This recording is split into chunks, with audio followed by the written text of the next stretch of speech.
గట్టిగా మాట్లాడితే కేసీఆర్ అసెంబ్లీకే రాడు. ఎందుకు వస్తాడు? అసెంబ్లీకి రాని కేసీఆర్ మీ ముచ్చట గమ్మత్తున్నది కానీ వస్తాడా? ఈ వరద నీళ్ళ కాడికి వస్తాడా?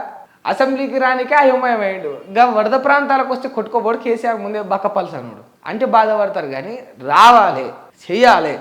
ఇప్పుడు ప్రధాన ప్రతిపక్షం అని చెప్పుకోవడం ఎక్కడ ఉంటుందంటే వీళ్ళకు ఒక మంచి మీటింగ్ స్టేజ్ ఉంటే అంత సెటప్ చేస్తే గ్రాండ్గా మొత్తం కోట్లలో సెటప్ చేసి వెనక పూలదండలు అన్నీ కట్టి మొత్తం ఆ పూలు ఈ పూలు బంతి పూలు మందార పూలు ఆ పూలు ఈ పూలు అన్ని 10 రకాల పూలు కట్టి బ్యానర్ వేయాలి, పెద్దది కటౌట్ ఫ్లెక్సీ అంటారు కదా, వేసి ఇట్లా పెట్టాలి. బాపు టోపీ పెట్టుకొని ఉండాలి, దండాలు పెట్టాలి, లేకపోతే ఇట్లా విక్టరీ సింబల్ చూపెట్టాలి. బాపు ఆగయా అని ఒక పెద్ద వడ్డు వచ్చి ఇట్లా ఒక కొటేషన్ లాగా వచ్చి బాపు ఫోటో వస్తే అప్పుడు వచ్చి మైక్ పెట్టుకొని ఇక ఆడ మాట్లాడాలి. ఏమనాలి మళ్ళా? ఉండవా ఉండు, నీకు తెలియదు ప్రధాన ప్రతిపక్షం మాకే చెప్తున్నావానే, నీకు తెలుసా 10 ఏళ్ళు కేసీఆర్ ఏం చేసిన, ఇట్లా మాట్లాడాలి.